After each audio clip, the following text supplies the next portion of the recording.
Please be sure to have your trays in the upright position as we are ready for takeoff. Good morning, everybody. Good morning, everybody. Good morning, everybody. Good morning. Okay. Yeah. Oh, thank you. Here, I was about to leave, to be honest. You're welcome. I don't like singing, so it's too early, way too early. And I didn't have my first coffee yet, so I was just kidding. CNFT Pro just makes it way too early. No, I did that on purpose. I'm attention seeking, so doing that. No, not you would never Boom. do such a thing. I would never. You see me drop that mute button like a true hero. He did. That wasn't even me, Protege. Like, he's learning. I'm just gonna not. Nah, I don't know. What's up, Protege? How's your morning, buddy? I'm really trying to contain myself because so I don't get muted or booted because I'm in a lot of happy feeling, good energy vibe right now, and it's just like my wife works upstairs in a home office, and she also mutes me if I get too happy. You know, like the real. Listen, that's just not a you and her type thing. Trust me, that's a lot of couples. It's like, but it's like a perma mute. I don't know. It's like, you know, yours is friendly. Like I like it when you mute me. It's like out of friendly love. Hers is like, I just poked the bear. You know, it's like, oh no, but no. How's everybody else doing? Too much attention is on me. This is weird. Well, you missed your falsetto within that song you're singing, and so it just totally put me in a wrong frame of mind. I don't know what happened. It's not about the lyric. It's not about the lyric. It's not about the tune. It's about the feeling and the vibe and the emotions behind it. I don't know. You're kind of taking me down a Mr. Rogers feel, and some people will recognize that reference, but yeah, I wasn't sure.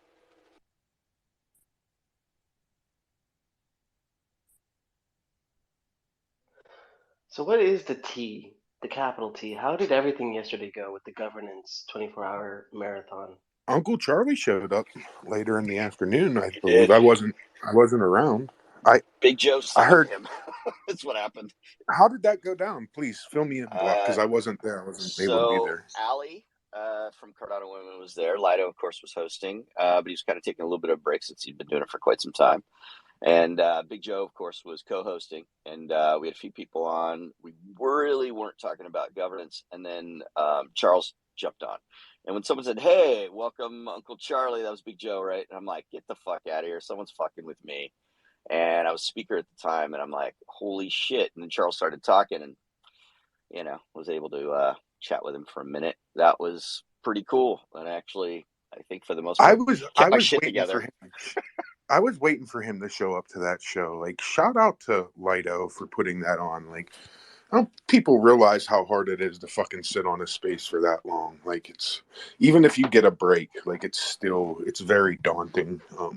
And I'm glad Charles showed up to that validates what Lido's doing a little bit. So that's big cool. Time. Yeah, he was on for about 10-15 minutes. He's getting ready to go to consensus.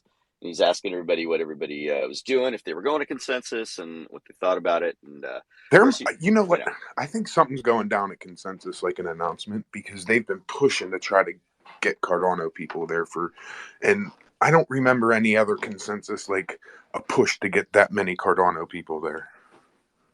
Yeah, I asked him what he was excited about. He was very, he worded himself properly with not singling out any one particular thing. I have a feeling just because the way he's been talking about it, the way he's been trying to get Cardano people there, and then he was just on Fox News. Like, I don't know. I could be totally off base and wrong, but I just have a feeling. Yes. Yeah, TCT gave me shit for brown nosing Charles on my question. Good job, TCT. You're lucky I wasn't there. I'd have fucking muted you while you were asking him the question. For new folk, what is consensus? It's a convention. It's been around forever. It's one of the biggest, crypto conventions around. It's being held in Austin, Texas this year. It's like it's expensive to go to those. I tried. My cousin lives down there, and I tried to talk her into going because she's starting to get a little interested in crypto. I said, "Go to Consensus. You're right in Austin." She looked at the prices and she's like, "Are they crazy?" And I said, "Yeah, but trust me, you'll learn a lot." Over 1,000. Yeah. I'm confused always because there's like an Ethereum dev company called Consensus that's been around for a bit. So is Consensus just the Consensus team's conference, or is I it don't just know they who. both name their shit Consensus?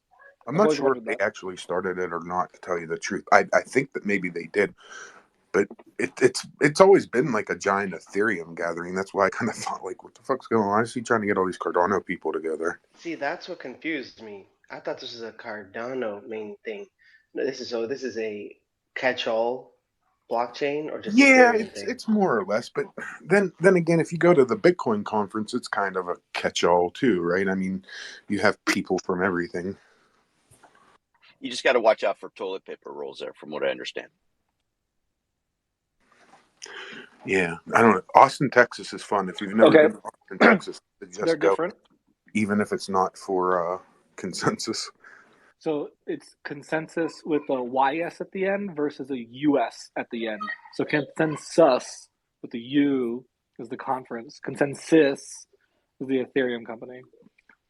Okay. Now we know. I bet you they were playing off of the name when they started that company. Yeah, and consensus is actually a big part of blockchain, right? Like how you build consensus in a blockchain is literally like the interesting part. So it's a keyword. It's like why I'm Epoch. So should we start I apologize. I should raise my hand. Should we start a convention called Consent? I think consentus. Consent. That's something totally different, and I think there's some laws around that now.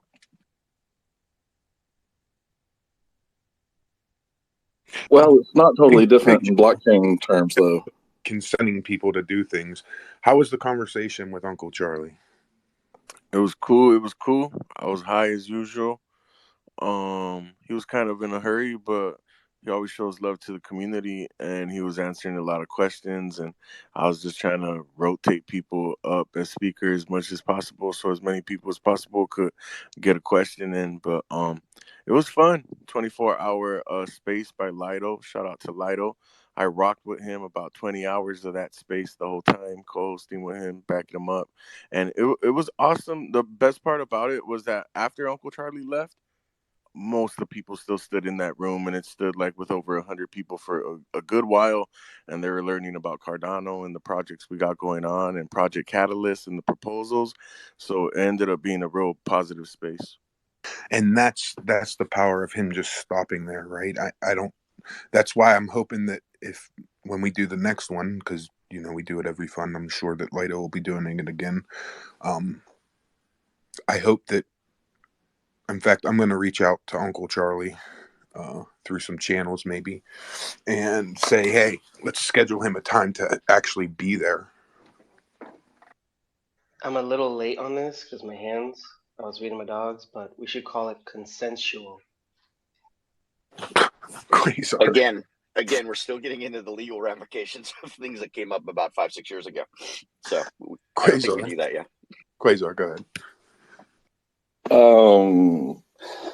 We're going to keep the consensual consentus thing going for the theme of the show, everyone. Just so you know. No, absolutely not. See how that works. There is no consensus here. This is a dictatorship. And I'm not consenting. The only people that can control that are the two co-hosts and me. Boom. I thought you just counted yourself twice. For a second, I was just like, the two co-hosts and you. I was like, is that just how you get 2/3 control? Is just name yourself twice? He's the Ricky Henderson of Cardano Over Coffee. Ricky Henderson? Who the fuck is that? I was about to Baseball say, player. You don't He's know a who Ricky baseball. Henderson is? He's a baseball sometimes, player who has the most stole 3,000 bases, man. Like I remember when I was a kid when he stole that base, standing at third base and holding that base up above his head. Yep, me too. Dude was fast. Yeah, but he always talks in the third person. So whenever they would do any interviews, he would always say, "Well, Ricky's way fast around the bases," and shit like that. It was really quite funny. Every time. It's funny. some people have name blindness, some people have face blindness. Every time somebody uses a name reference, I'm always like, who the fuck? Who that? And I'm like, is that just because it's sports? Or am I just too young and you're too old? It's Or am sports, I. man. That's Depends on what probably you're in. it's probably more an age thing, right? Because that was Is it? Yeah. the 80s, right, Block? Yeah, it was the '80s. Played for the Oakland Athletics. He actually played Yeah. for the Padres for a hot second too, which is kind of cool. But everybody plays for the Padres at the end of their career. That's back when baseball was like actually popular, and it's not so much anymore. Is it? Listen, man, the Pirates had 1,200 people at their stadium. Our high school baseball team gets more attendance than that. I We were used to playing get you guys, and I look in the stands, and I was like, "What the heck's going on in Pittsburgh?" I used to get free tickets to go to the local what was it, the Nationals in DC, because all I had to do was go in my uniform or go do the marching on the green. Um, but the seats were always empty. Excuse me. The seats were always empty, and I'm just like, oh damn. But it's always like fun to go though. Don't get me wrong. I love baseball and being in the stadium, but it's just not always full. I can't watch baseball on TV, but I can go to a game and like sit there and enjoy a stadium dog and do the whole baseball theme type thing. But I don't know how people sit and watch it all on TV. Day games are fun, man. If you get a chance to, you're in San Diego, you get a chance to go to a day game or a night game at Petco. It's more of an experience, even if you're, not fully into baseball. It's a lot of fun, and it's Well, a great that's park. So Yeah, why exactly I what always it said if you is. have a chance to go to PNC Park, it's a beautiful stadium and it's a beautiful view and Oh yeah, we should My try to wife and do. I. We should Oh, try to sorry. do an emoji wave here in the space in honor of baseball. dude, that would be awesome, man. That would be if we could figure that shit out. A wave would be fucking amazing. My wife and I lived in San Diego for 4 years. We're thinking of moving back, or I am. I want to move back to San Diego. I oh don't you like you Virginia. Very expensive here, so just so you I know, know. FYI. he's just trying to I keep know. you away. He's just trying to keep you away. Don't listen to him. San Diego is just where it's at. I don't know.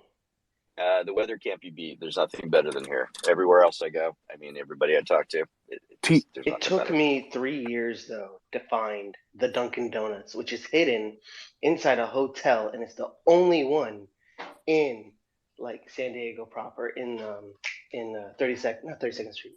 What's it called? In Gaslight. What? Gaslamp Gaslight? District, yeah, Yeah, Gaslamp District. that. Yeah, it's Gaslight. also a I great don't know place why I to said go. Hey, Gaslight. you two. Hey, you Gas two. lamp. Hey, Yeah. you two. Hey. How are you guys? Like, is this your show? Like, Turned into it for a second yeah. there. Love it. Cardano Over Coffee is global. Oh. So I wanted to ask TCT. Did you get to take R down to the water yet? Sort of. We've fished off the dock a little bit, but we haven't really been like adventuring yet. So he's been teaching you coding, and you're teaching him fishing, but he's afraid of bugs in Florida. And you're I taking was him. gonna say, has a mosquito tasted his blood yet? Has his blood been circulated through the Florida waterlands? It is. He asked me the other day. He points to a bug bite on his leg. He's like, does this just happen? You just get like bug bites every No. That's the best response. So is everybody moving to Florida now? Is that what it is? Come No, on down. No. never. It's too Never. hot for Bun's me. down there now. Bun's there. R's there. I'm just curious with TCT. It seems Quasar's like there was there. a bit of a Quasar's there. Santos there. I would like a second home there, like maybe one that TCT buys that I could just like crash in. That would be perfect. Oh yeah, my own room. That'd be great, TCT. If you do. All right, hold on. I need R to defend himself over the bugs. Go, R, and then Pork, you can go after R talks. Are you kidding? There is no defense about the bugs. I hate bugs. I will always hate bugs. It's worth it to live in such a beautiful state. Another thing that I am not fond of is the way people drive down here. I actually got rear-ended today. That shit sucks, right? But no, for real, like it's worth it to live in such a beautiful place. Coming from the Seattle area, it's pretty shitty there. So bugs, bad drivers, still gonna have me. Lived in Boca. I can understand what I can see what you're saying. Yeah, I hear you. Florida has the worst drivers. Period. it is confusing. You know, we have to give them credit. It is very confusing. Pretty much everywhere else in the country, when you see a yellow light, you need to slow down and stop. In Florida, we speed up. San Diego's the same too, man. And by the way, in Baja, it's the worst. People actually try and get into accidents down there. Moving on from the Florida speak, we have a Porkston. A Porkston. How are you, sir? How are you, hero? I'm good. I that doesn't happen a lot. But when you're a crazy pig like I am, I'm a huge fan of RNTCT. I think they're the dopest devs I've met in spaces. I just have to put this out there. Hold on. Before you go there, I don't know that we can refer to TCT as a dev. Continue. Well, he's a hold UI on. dev. That's Yeah, not true he's a anymore. front end dev. Okay, we'll give him that. A developing dev. So that's awesome, right? He's on the right track at least. Yeah, and just showing the love. And concerning driving, like, this is not driving in the US. I just want to say, like, I don't know what you're doing here, but really, when you compare the streets of Germany to the streets of and the highways of the US, believe me. Trust me, we do lots of things ass backwards. So don't, we're on the wrong side of the road and everything else. Yeah. I'll keep it to that. But America is cool. So far, so cool. So listen, drive through Florida at 70 miles per hour, ass to ass, bumper to bumper, and they will bump your ass end, and they don't give a shit. Like, then you tell me that Florida's wild when it comes to driving. They just don't care. Don't care. Well, Hero, I don't know if you can see that. I actually pinned a tweet with the photo of my car after getting rear-ended, and it was a little more than tap, but yeah, I mean, yeah, I would say that they were doing at least 25 to 35 miles per hour by the looks of the ass end of that car. I was gonna ask. Was it a truck? Something's Yeah. high up, man. It missed your bumper altogether. I mean, fuck. Is Florida notoriously known for? Because California is motorcyclists weaving in and weaving out. Because I hate that shit. I hate it with a passion. Yeah, I mean, it's legal here though, and the reason is because in the beginning most bikes were water cooled or air cooled. The worst so part was they had to keep that moving. Cinny bun was in the trunk. Oh my! In the trunk? Damn it! I thought you were gonna say CMOS was in the trunk and Cinny was in the front seat. Oh my! Poor Cinny Bun. I hope he's okay. Hold on, that was a good one, Pro. That was a great one. So it's I'd give some props on that. It's interesting that somebody brings up Florida and motorcycles. So I live pretty close to the Florida-Georgia line, and I was driving down to Florida and looked over, and there was a man on a motorcycle. And just as soon as we crossed over to the Florida line, he took his helmet off and threw it off in the ditch. And it had me concerned for a second. I was like, what the hell's going on? Just to realize I was like, oh yeah, there's no helmet law in Florida and there is in Georgia. So can you imagine like riding through a state as like one of these motorcycle people that are like, fuck helmets. And you're like, you don't want to get pulled over, but just as soon as you hit the next state, you're like, screw this helmet. You just throw it off like rebellious. Like a helmet costs $80, bro. Do you think there's a collection of them right there at the It line? wouldn't surprise me, bro. It wouldn't surprise me if the That'd be kinda cleanup funny. crew probably picks up motorcycle helmets off the side of the road daily. It is fucking nuts. There's no helmet law here in Pennsylvania either, and I just like I get and I understand the freedom of choice, but if I gotta put a seatbelt on in a car, you should have to put a helmet on. That's my belief. Thus, it being called a brain bucket. In a lot of cases, yeah, it's just something to hold your splattered brains in because you're just riding at, you'd think they would do, normal speed limit type things, but no, they all want to go double the speed limit. So yeah, when they die, when they hit something, it just is what it is. Helmet ain't gonna do much of nothing anyways. That's the whole point of it. That's why people don't like wearing helmets. I was a motorcycle rider for years. Does Florida have lane splitting rules? You know what lane splitting is? Is there such a thing? Yeah, so like in California, you can like lane split, so you can like drive in between cars. So if you're on the highway and it's like completely backed up, basically motorcycles can just like drive in between the cars and just drive on the line. Oh, I thought that you were restricting some motorcycles from doing that, man. It's like, yeah, that's got to happen. I mean, that's the question. I was trying to understand, like, was that just California that does that shit? Because every time they do that, I'm like, it's not. You are not allowed to do that here. I know that. In Pittsburgh, you're not in Pennsylvania. Nope, you are not allowed to lane split. So how do they deal with this? The traffic side, you're sitting in traffic on a motorcycle, with all of the do you know how many exhaust and everything? I go to Pittsburgh pretty often. Do you know how many times I've seen a motorcycle in Pittsburgh? Not very often. It's too cold there.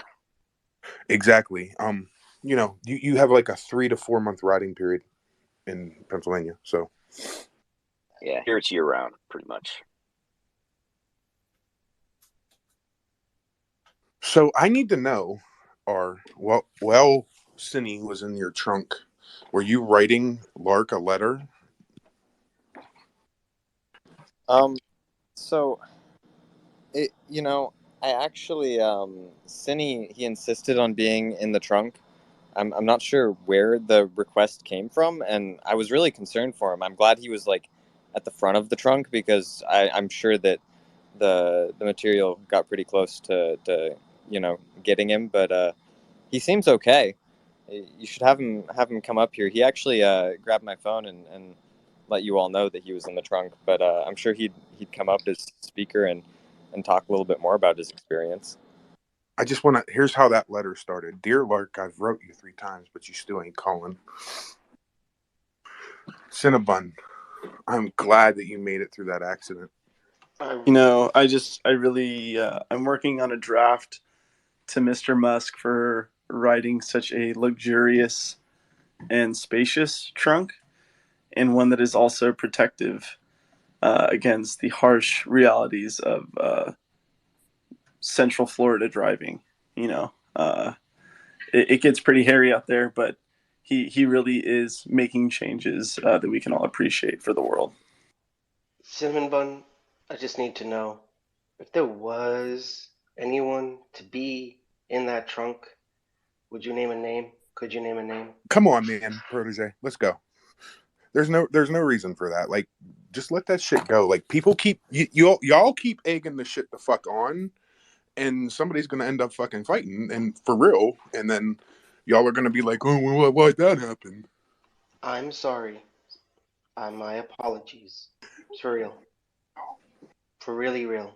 Seriously, with an extra real. I'm sorry. Y'all push people way too far sometimes with shit. Like, yeah, this is the internet, but y'all push people too far. Sometimes shit happens. That's all I'm gonna say. I think I'm under boxing match. No. I think I'm under the confusion. I thought it was more of a like banter, fun, and comedy type. So this is real. So if this is really real, like as in like real feelings, I'm sorry. You know exactly what you're talking about, sir. You love to egg shit on. Thank you, Hero, for curtailing it. God. Yeah, I'm ready to get over it too. Okay, but I'm okay. Sorry. Yeah. We're fishing off of the dock. We're smoking cigars daily. We're degenerates. We're loving Florida. Listen, I'll be in Florida on June 4th. I cannot wait. What kind of bait do you use? Salami. Far, lures. We're not actually using salami. That's a lie. What? Oh my Bacon. god. I was gonna say, if you're fishing with live bait, I'm not even coming to see you. Like that's They use the bass Protege fishing for world. bait. That's like against the law. Well, it is live bait. No, it's not. Not live bait. We're using soft plastics. No, we're using plastic lures that TCT, the pro fisherman, has equipped us with. Does plastic lures create more microplastics in the ocean? Question mark. Oh my god. Holy crap. The lures that I'm nearby, in a mood today. I'm sorry. Why am I so moody? I say we use Protege as bait. You know what it is? I don't know. Maybe. Well, please no. Maybe. I don't know. Swimming with the fishies. I'm gonna take you on a like majestic whale watching trip, and I'm gonna ask you to go floating in the inner tube while you hold a big metal thing, and it's for NFTs somehow. You're killing me, dude. My wife Feels like works a from home, jackass. dude. Oh my god, I just like got a a jackass message. scene. You know, he's got a hook in his mouth, you know, and he's out there in the ocean. You're getting me in trouble because Man, I've muted this crowd more times today than I think I have in months. They are so unruly today. I don't know what's going on with What's everyone. on, Epoch? What's happening? I don't know. I think they're trying to take our, one-on-one banter to like the next level. They're learning from us and honing the craft. You think we taught them well, right? I can't imagine that's the case. There's no way they've retained any information. You're right. They do. A lot of these people probably own Huskies, NFTs, and shit. So that explains. I want to know how many CoCo Locos there are in the crowd. Please raise your hand if you own a CoCo Loco.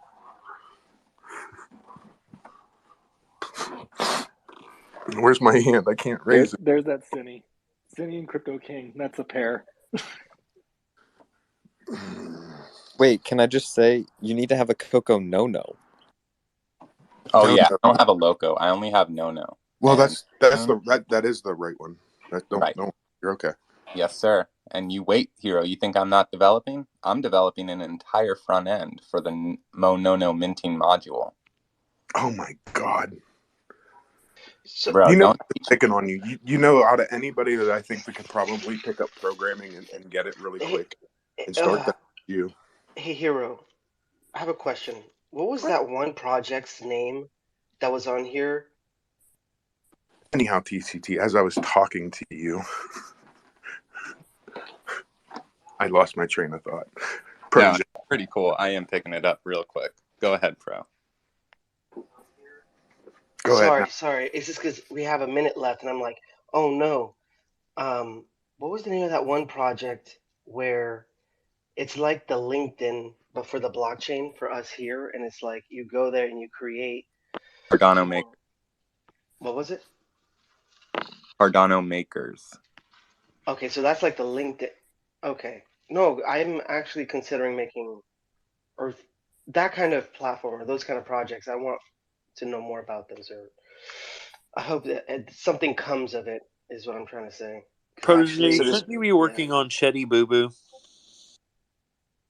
Chetty Boo Boo waits for no man. Anyhow, get on it already. Golly. Hey, Hero, does TCT have a GitHub repo? Cinnabon. Oh, that was so cute. That was so cute. Yo, I'm gonna start removing people here. Seriously, you should remove.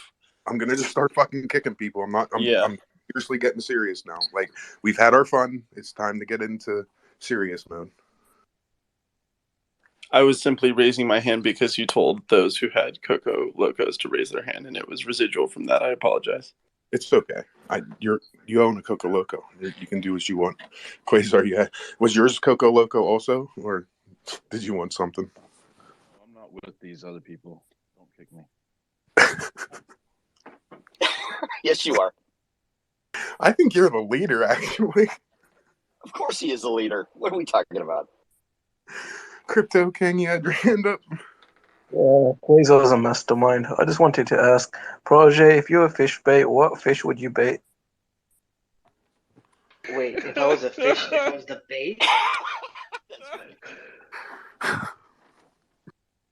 Don't answer that, Protege. The whole question was bait to It's get a you trap, kicked. Protege. It's a trap. Just don't. Anyhow, I need to remove somebody so that we can get our guests up here. So don't feel like I'm picking on you if I remove you. So, because I just need room. Y'all are coming up here causing havoc today.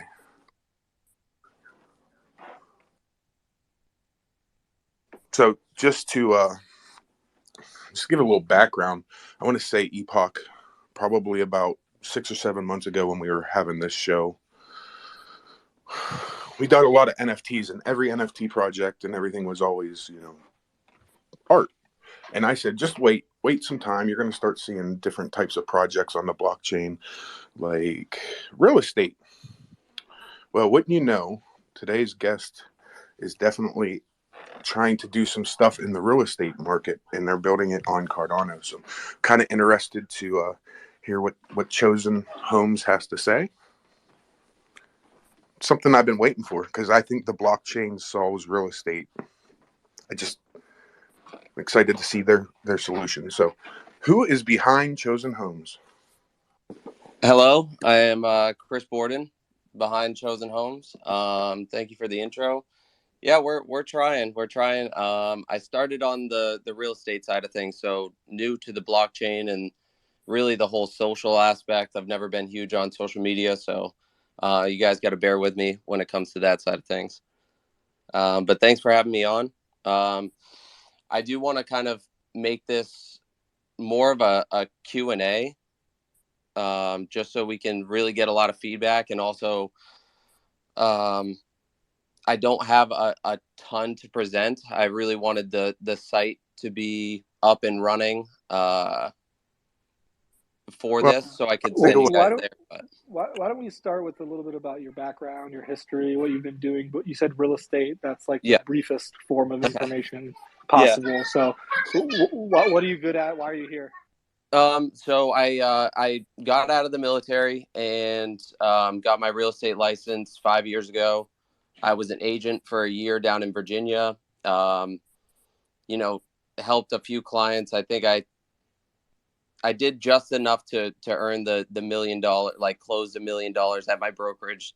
They gave out these little awards at the Christmas party. So I did just enough for that. And then I switched to real estate investing. So I've been doing real estate investing and wholesaling for the last 4 years.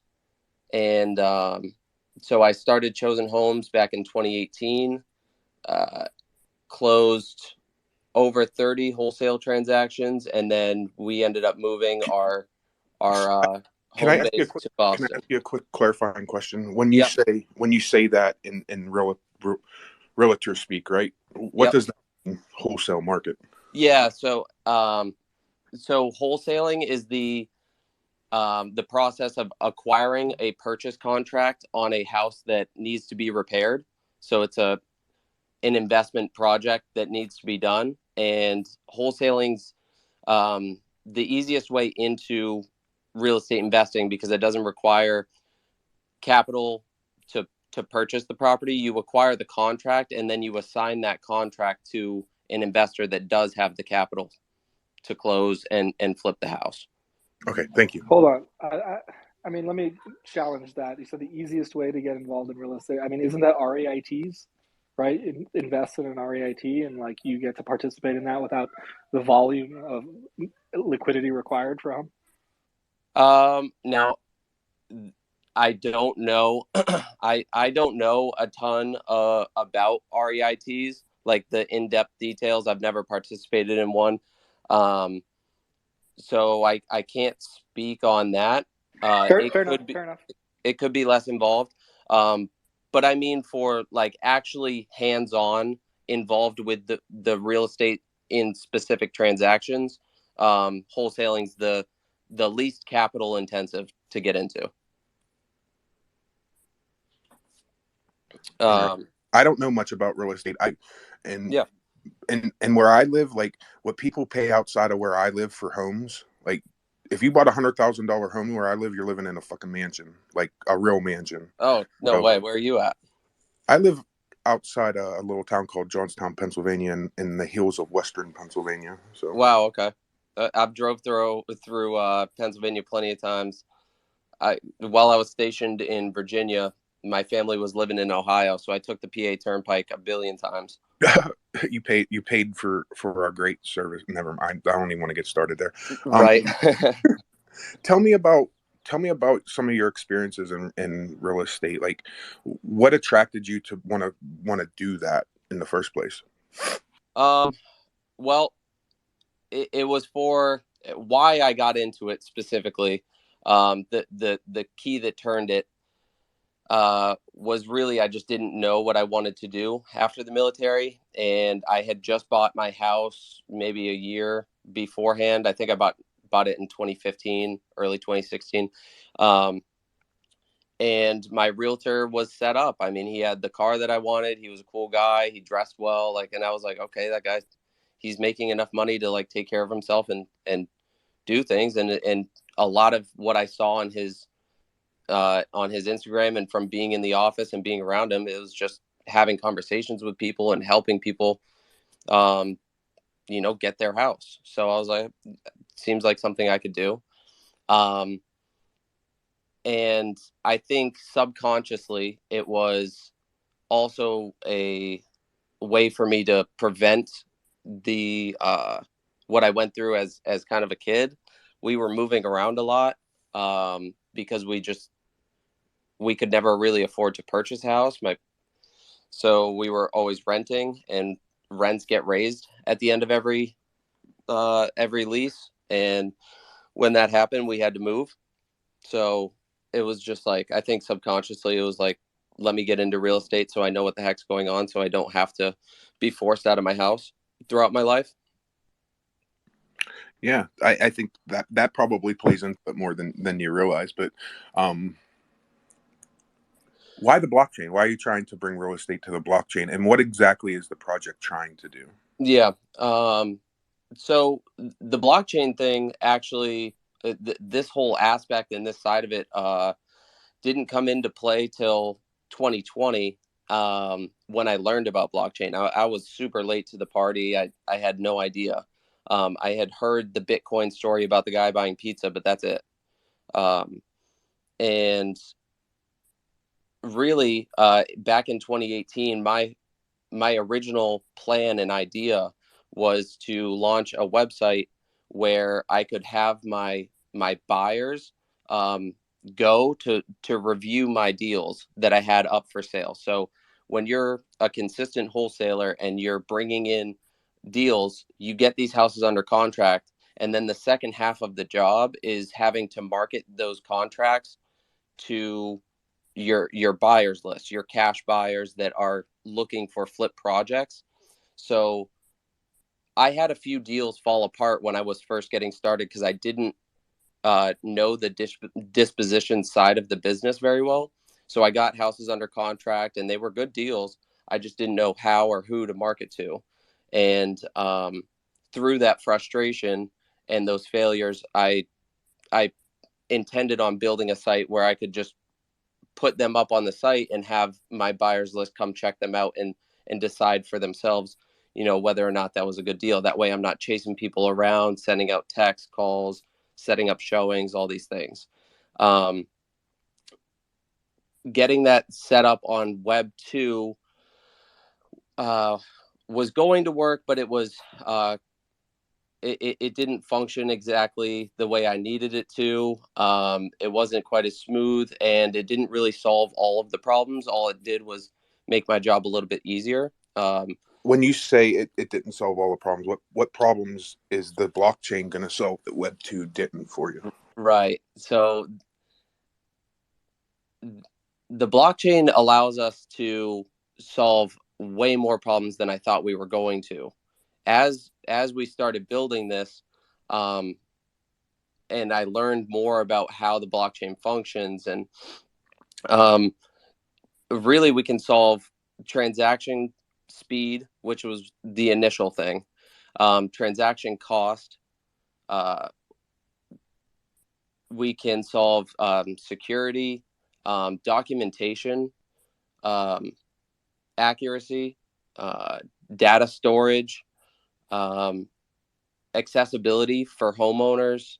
So just for an example, and I'm sure you guys have heard this plenty of times, but like one of the main things that is going to be fixed with the blockchain is just title searches and title insurance, because really the whole process of title searches is they run a search through their own city database to make sure that the documentation for the house and the transfer history is correct, but they're having to look through their own documentation to make sure that they were correct last time and that nothing had gotten messed up in between, which is just unthinkable with the blockchain. I mean, once it's there, it's not going to be changed, and also it can be verified from many different points. So title searches won't be needed once a house is tokenized, because the entire transfer history will be, backlogged onto it, and then every time it transfers from there, then it will be updated, right? Yeah, and what you're speaking of is the exact reason why, 2 years ago, I always thought real estate was perfectly built kind of for the blockchain. Yep. Now, with that said, regulation, I'm sure, is something that is going to be a big problem for you. Absolutely. How are you that? So, well, that's why we're starting where we're starting. I wish the site was up so I could. Can you explain where you're starting? Yeah. And the site's not up, but just give a brief overview. Yeah. So the marketplace is really okay. So the whole project is intended to transition my company, which is an LLC, to a DAO down the road once the governance model is built out. The DAO is built of 4 pillars, which is the marketplace, launchpad, stake pool, and the treasury.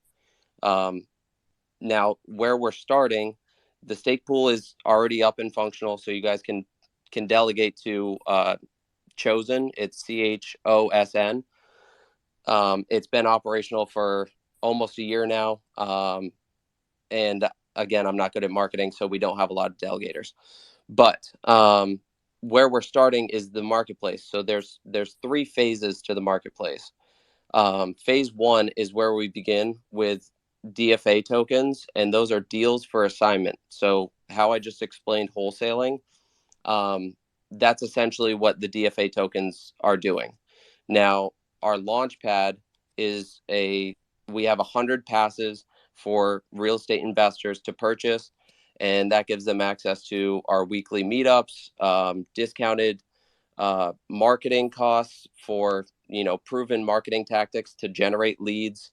That gives them a SEO optimized site to bring in leads, and it gives them early access to the marketplace. So it allows our Launchpad members to invest in real estate and use the marketplace during the beta DFA token phase, which is basically we get them leads. We show them how to acquire the contracts and properly wholesale. They put together the package of information, submit it to the network. If it's approved, then it's listed on the marketplace as a DFA token. And that's where we begin. I didn't mean to cut you off. I'm sorry. But you were spot on with the regulation.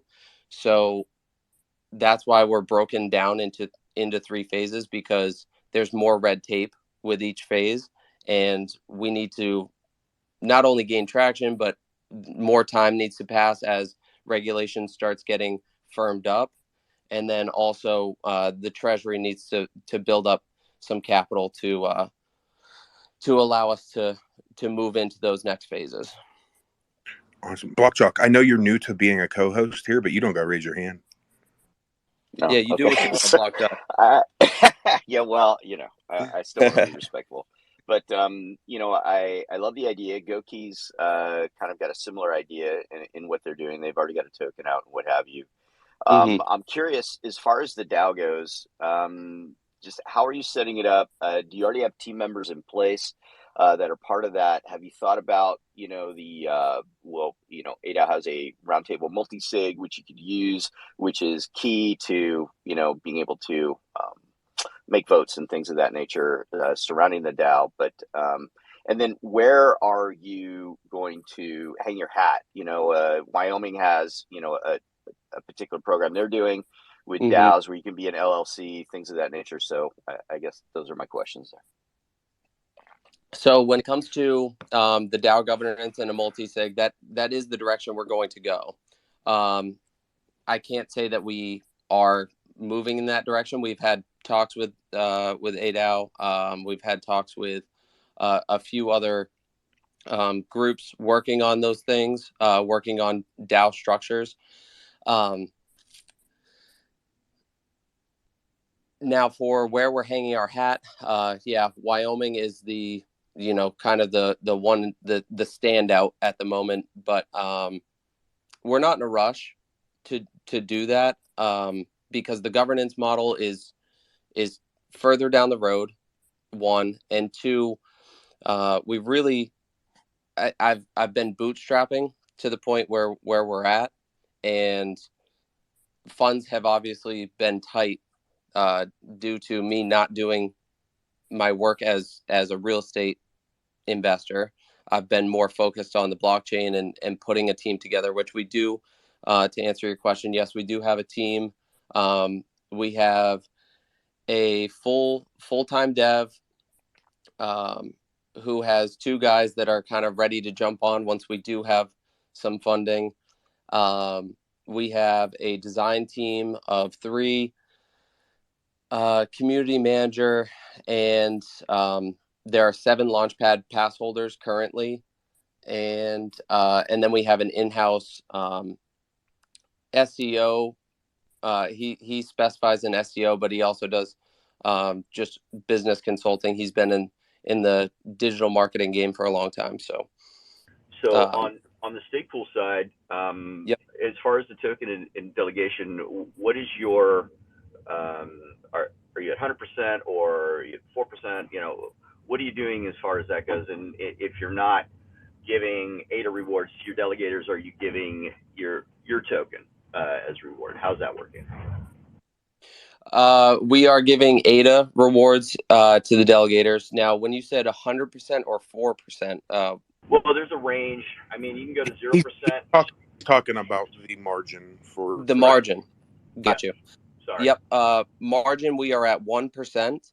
And the only reason why we had a margin in there is because we are going to collect that margin and let that add up until we have enough to purchase, renovate, and donate a house to a family in need. That margin is very small, right? That percentage, that 1% you take is probably like 10 or 15 ADA, if that.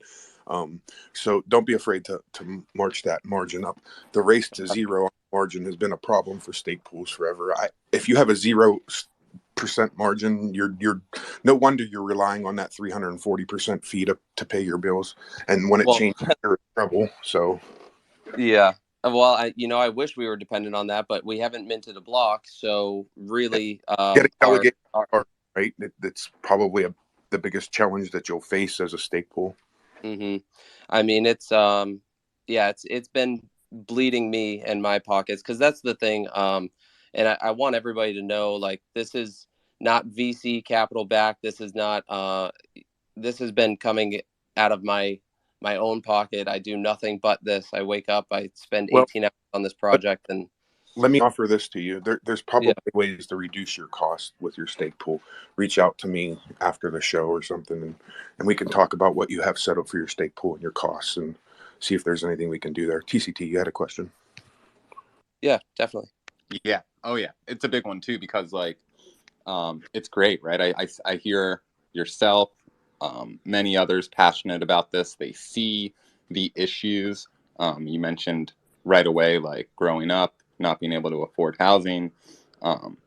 And I hear a lot of like ways that yourself and others are going about like solving some, you know, things like transaction costs, times and stuff. But how, you know, even with all the funding in the world, you know, all the tools we have available on the blockchain, how do we get past, you know, the one thing, right, which is regulation? How do we avoid just building these same old broken systems, but on a blockchain? Yeah, no, great question. So, and this is just from my perspective. I don't know that this is correct or finite, but from what I know and my experience in real estate, if you own a property outright, you can essentially do whatever you want with it, right? So that's why the marketplace is built in the 3 phases, because phase 1 allows us to, there's no regulation we have to cross. We are tokenizing our investment packages that come in from the Launchpad members, and we're selling those investment packages for 55 ADA. You acquire all of the information, which includes, you know, a full comparative market analysis, a renovation plan and estimate, a full photo library, video walkthrough, and a clean title. So we are actually, like, as we acquire the information, we spend the money to get the title search done. That way, when the DFA token is listed, it is, as soon as you acquire that, you can take that contract, take it to the attorney's office, and close on the property. There's no waiting period. We've done all of the due diligence prior to listing. So there's no red tape when it comes to phase 1. Phase 2 is already a proven model that I believe has been done on the blockchain, but I know for sure it's done in Web 2 is crowdsourcing funds. So phase 2 are our flip tokens, where our users can pitch in as little as 1 ADA to a project, and as the funding reaches the threshold that we need, those funds are locked. We use it to buy, renovate the house, sell it, and then the funds or the profits are dispersed back to those who invested. Now, phase 3 is where we really get to solve the home ownership title issues that we see in the market. And that's because the Treasury will have enough to purchase a home, we renovate it, and the house is owned outright. So we realistically can sell it on whatever terms we want to sell it on, because it has nothing to do with bank mortgages, which is where a lot of the regulations come into play. Now, when you're talking logging the information in the city records, it can be done both ways until we prove that the blockchain is more reliable. And I think that's how we cross that bridge, is just by proving that it's better.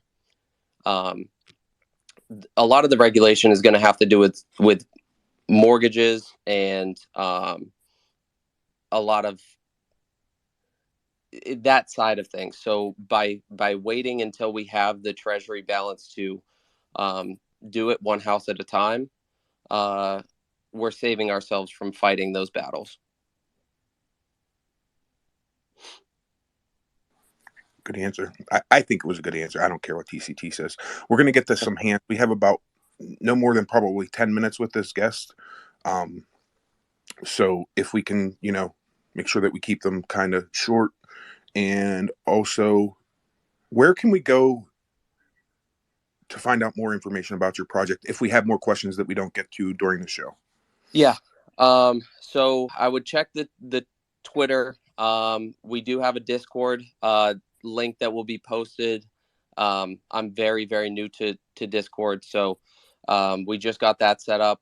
The link will be on the Twitter. And then chosenhomes.io, we're working diligently. The switch over, launching the site today broke it.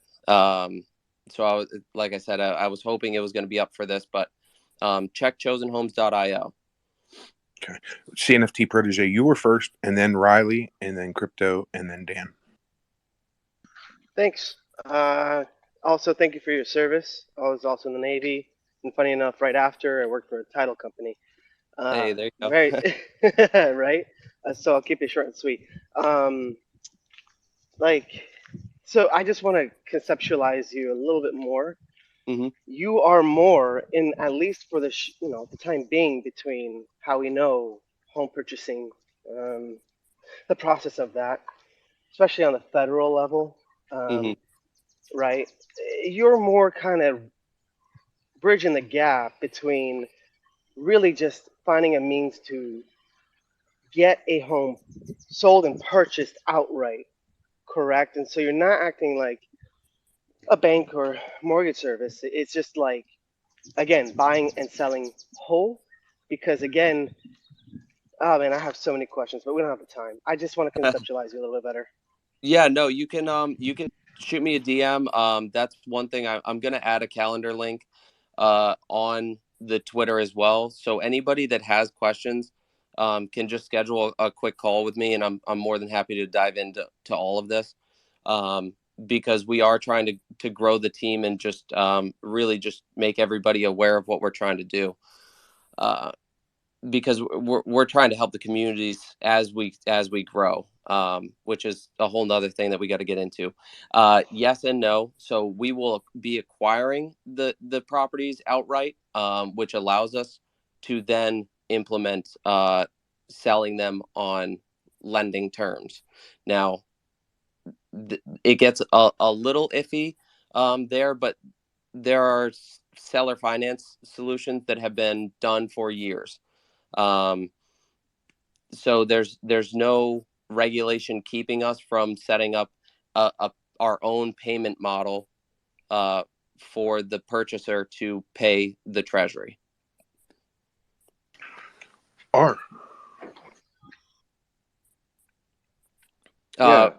And with that, I'm sorry, before you go, Riley, and with that, one of the key focuses is allowing the homeowner to hold their own equity, because if anybody is familiar with real estate and how mortgages work, you build up equity, which just means you owe the bank less than your house is worth, and to access that money, you have to borrow it from the bank. So you have to borrow your own money back from the bank at a higher interest rate. Sorry, Riley, go ahead. No, you're good. I think this is all really solid muting it. information. Go ahead, Art. Sorry. I'm trying to get. You're good. I definitely understand both of those. Sorry, the only question I had was about this DFA token, and whether or not, and I totally could have just missed this, but what does DFA stand for? Is it the sort of standard real estate securities portfolio that people refer to, or is it like some acronym that you guys have come up with? Again, I may have just missed that. Yeah, no, it's it is kind of an acronym that we've come up with. It's just deal for assignment, right? So when I was explaining the wholesaling, how that contract is acquired and then assigned to another investor. So DFA tokens are not something that like the average crypto investor that on here, that you guys wouldn't really be using these, right? These are for house flippers that would be looking for their next flip project. So they would purchase the DFA token, which includes the assignment contract. They sign that contract, give it to the attorney's office, and close on the property, right? So they're not actually closing on the property through us. That DFA token is them acquiring the full investment package, allowing them to then close on the house, flip it, and do what they want with it. Understood. Thank you. Mm-hmm. Thanks, R, for your question. Crypto King, I think you were next, and then Dan. Okay. Just a quick question. Crypto King doesn't live in America, so Crypto King might is wrong. But don't you kind of need like some ledger at the government or someone trusted to make sure that when you search for the NFT, it's the right NFT? For example, if you have an NFT for your house and it's on Cardano, what stops another guy from putting this NFT for the same property on Ethereum, saying that's the right one? And I don't think timestamping would fix that problem, because if you timestamp it, by the time you've got market, penetration for the whole country, in the middle of that, some guy could just go on a different chain and build random NFTs for every property. How would you deal with that? Right. Yeah, that's a great question that I wish I had an answer for. Those are bridges we have to cross down the road, and I think that's more important for our phase 3 of the marketplace, when we're actually selling the full scale home tokens that come with home ownership and title and deed. That's where we're going to have to really have those questions answered prior to launching our phase 3. So that's something we've thought about, but have not quite reached an answer solid enough for me to give you one. It's a challenge, right? Right. So, young Ada. Yeah, appreciate that. No, I love everything. Young Ada, I'm sorry. Dan is next, and then you. I apologize. That's okay. Thanks. You're good. I can. I will ask the question in DM. That's okay. No, you're your hand up forever. Young Ada can wait a second. It'll be all right. Okay. Really dig the project. And I was wondering, did you already think about how to localize this in other jurisdictions? For example, Germany, or maybe even Dubai, where there's like booming housing markets or property markets. Is that something that you thought about? Would there be potential for cooperation if people on the ground at the location would take care of the red tape? Could they use your technology, or what's? Yes, absolutely. So that's one of the big things that we want to do with the home tokens, the phase 3.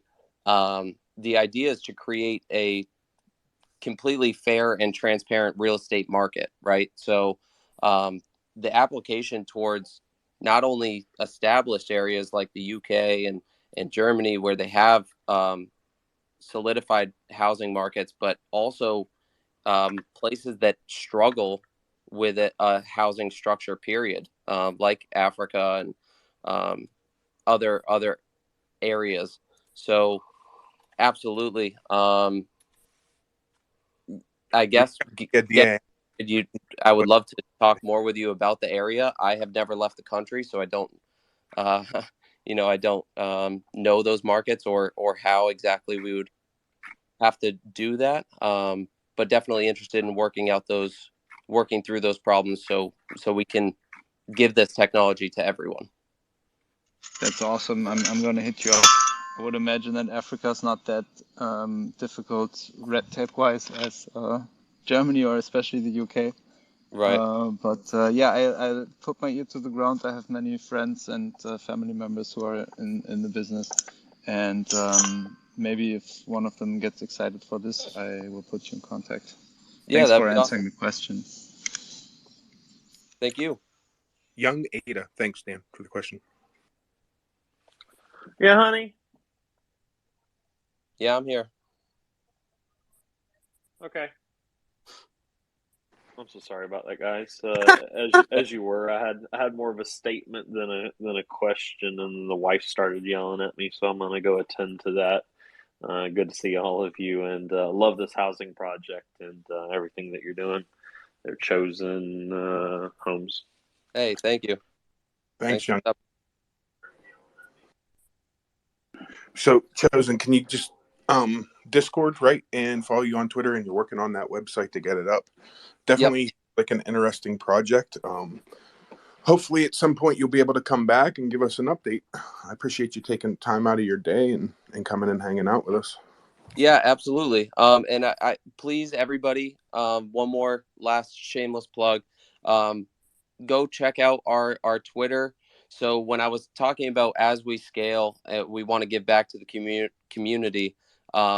We started in Newport News, Virginia, which is a pretty rough area.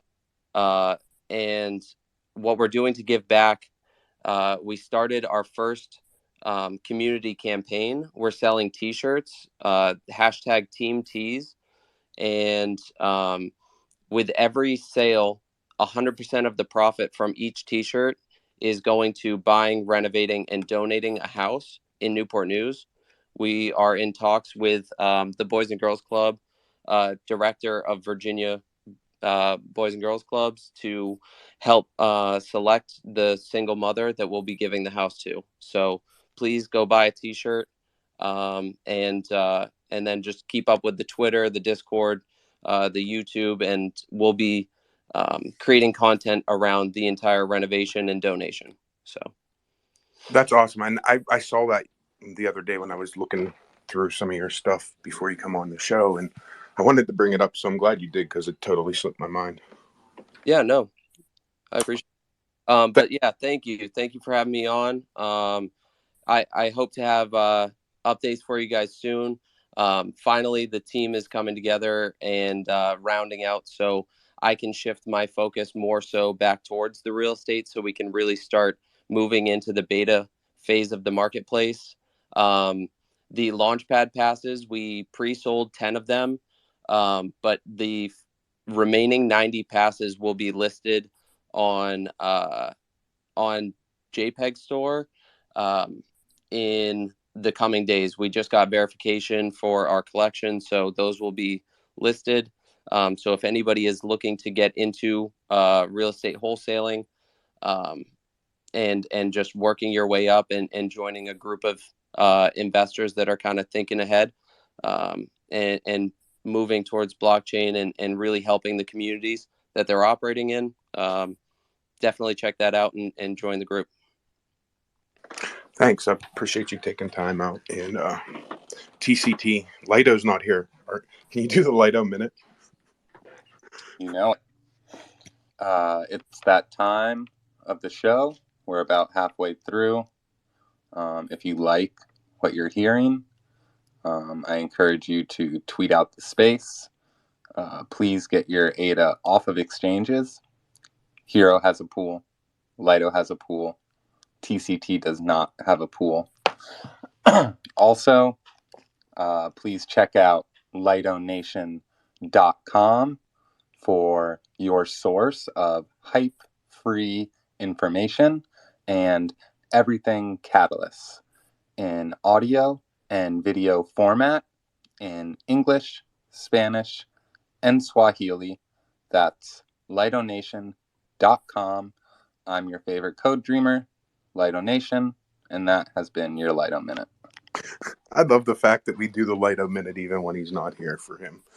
Listen, I'm getting pretty good at it too. I yeah.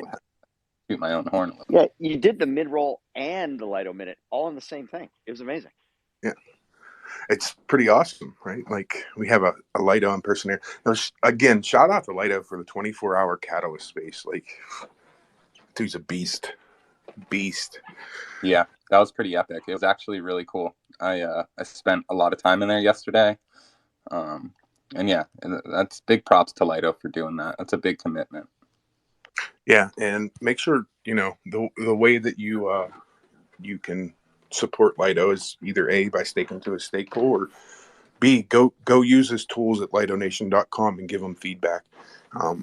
He also does a lot of Catalyst proposals for the work that he does, so you can always support him that way, maybe in the next fund. So shout out Lido. Lido Nation. Our next guest, we're going to switch gears a little bit. We're going to go from real estate into the NFT world, but it's not your typical PFP project that we're about to talk to. In fact, I believe when I was doing a little bit of research on this, I sent some DMs to people saying, look at this very interesting art that's coming to Cardano. And a little fact that I believe the artist has studied under some pretty famous people. So I'd like to welcome Wolfgang NFT to the stage. How are you? Hey, Hero, what's up? Dion and Wolfgang here. Thanks for having us. Shout out to Blockjock, Lido, wherever he is, TCT. I see Cinnamon Bun, our favorite bun, is here too. And who else? Mosey, my man Mosey's here. Hell yeah. Super excited to be here. I'm going to introduce in a little bit. Just want to introduce myself. I'm Dijon.ada on Twitter, but my name is Dion Heckman in the real world. I was originally born in Indonesia, and my dad's from the States. My mom, Java, moved over here about to the States 20 years ago. We're actually in Bali right now. It's 10:42, so hope you guys are enjoying your coffee. I'm jealous. We're enjoying our beers. I'm jealous, Ollie, and I'm not. Hey, Hero, you're more than welcome. We can talk afterwards. We'll set you up. But yeah, so I moved to the States about 20 years ago. I joined the Marine Corps in 2006. I was a scout sniper, deployed to Iraq in 2007. I did a MEU, which is a Marine Expeditionary Unit, through the Mediterranean in 2009. Once I got out, I started an import-export company, shipping in handicrafts, paintings, furniture from Indonesia, Bali specifically, back to the States. Unfortunately, this kind of went kaput because of COVID, as the container prices about tripled, which killed the business model. I also started a commercial mushroom farm in North Carolina. We converted old hog buildings into mushroom grow houses. We grew baby bellas, shiitakes, maitakes, lion's mane, sold them all to local farmers markets and produce delivery services in the central North Carolina region. I got into crypto, I guess it's been about a year and a half now, and NFTs about a year ago, and it's been the craziest year of my life. I mean, I bet all of you can attest to that, your first year in crypto. And Cardano makes no sense. And as I dove deeper into it, it became fact. Then came NFTs, which took me a while to get into the whole NFT community. That was around Cardano Beans era. Any bean heads out there?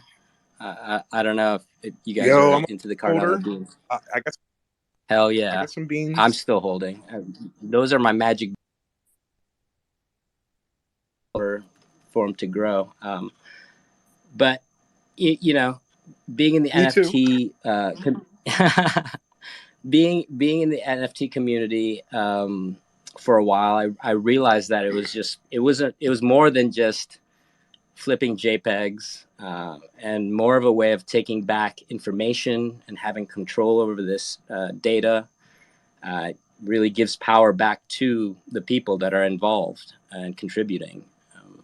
And it forges real solid relationships between creatives and collectors, as it's naturally a platform of this creative intellectual property. Collectors are also able to feel more connected. I have to go through galleries, as Wolf will explain to you later.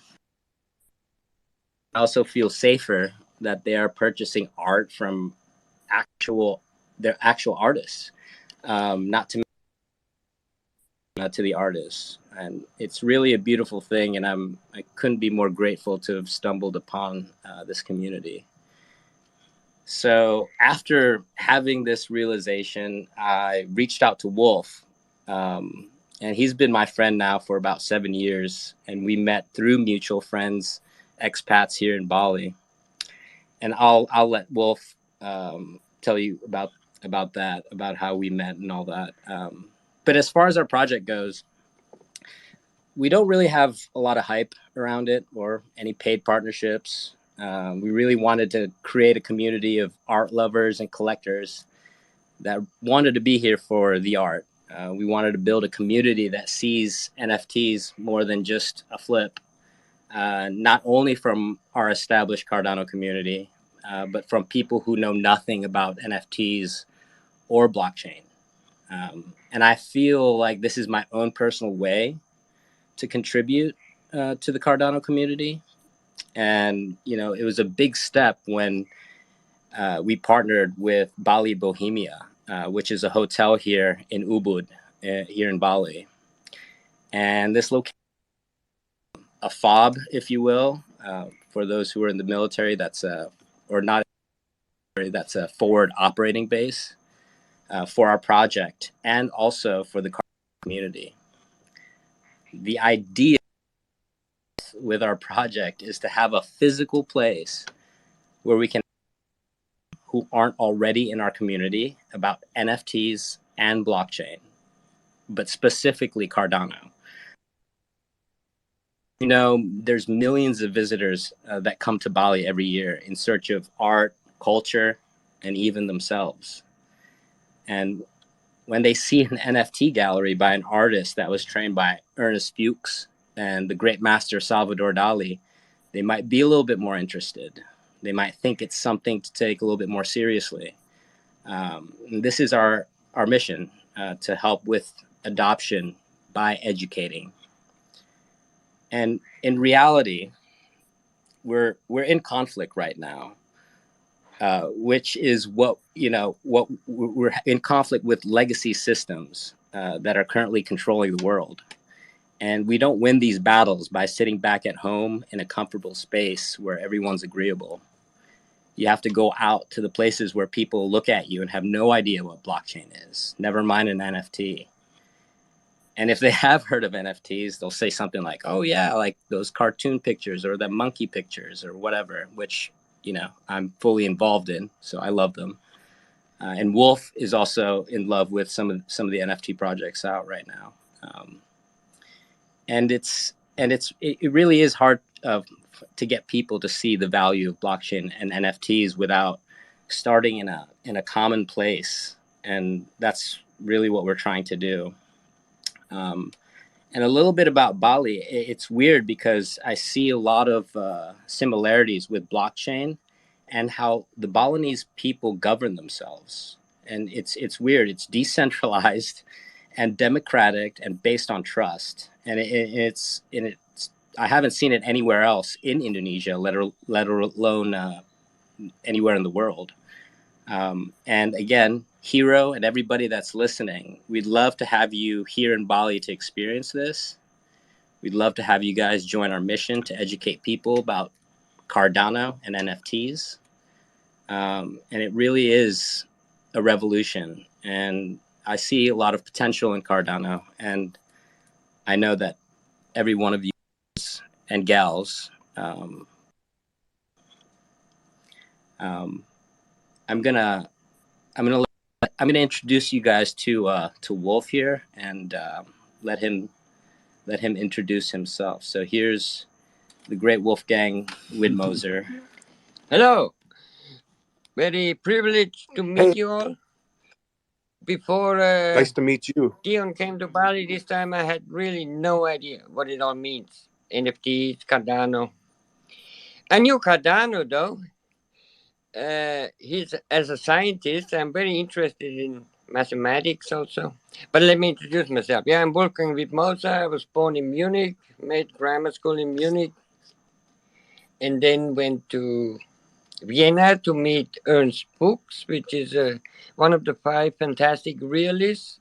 I saw a book of his in a library and was so fascinated that I immediately went to see him. At this time, that was in the 68 around 68. So long, I'm pretty old guy now. Feeling young though.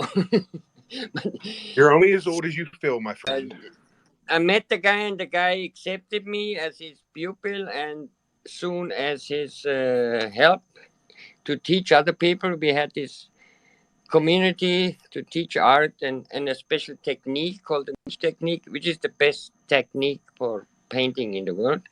Not very known today. Comes from the Renaissance and the early 15th century, with many glazes, with layers, with stuff. And I was very lucky that his best friend was Salvador Dali, because Dali said Ernst Fuchs is the Dali of the North.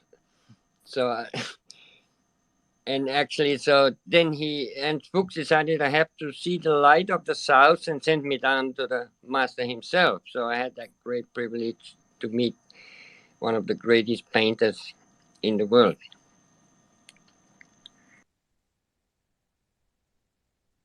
That's an amazing story. Bali, it's like I had some friends who were coming here in the 70s and thought that was a very nice place. So I thought I'd have a look. And I came here and stayed. I loved it so much. Loved the landscape, the weather, of course. I mean, I used to like winter. I was a great skier in Germany, but I kind of get along with that climate very well. The food is nice.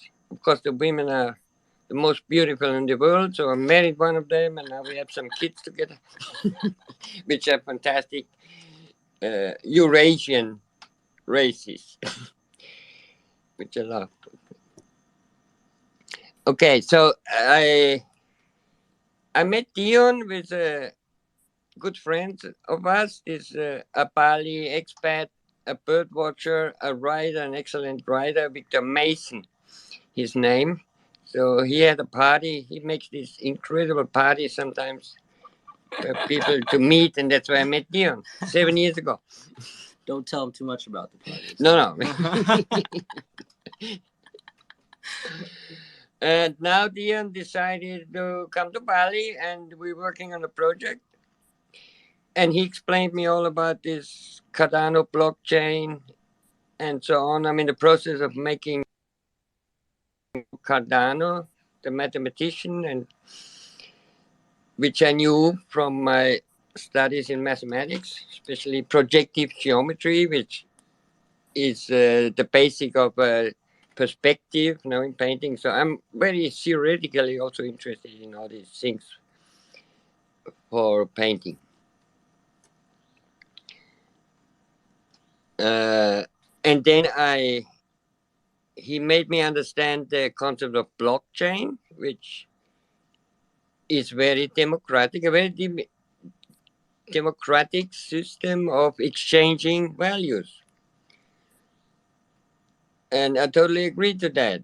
He asked me why would I go in NFTs. I think every painter likes to be out there in a way. And NFTs in that case is a very good chance that people can have originals or prints of certain pieces of art.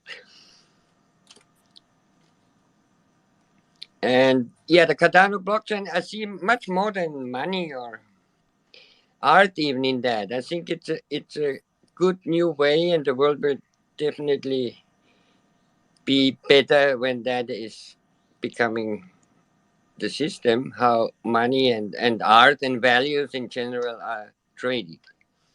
It's all clear. There is no cheating. Like, we are dependent from galleries, but the galleries nowadays more and more are businesses that the artist has to pay to get a show, and they take up to 75% normally now. Sometimes they take 100%. They don't give you back the work, and so on and so on. But that's another story. So this Cardano thing and cryptocurrency, I like it. I like it very much. And we will work on the project. Currently, we have this Omo people projects, 22 faces of these Omo people, but for me it's about faces. I paint many faces, Papua New Guinea faces, or painted faces, or sometimes just my wife or my daughter or beautiful girls in general.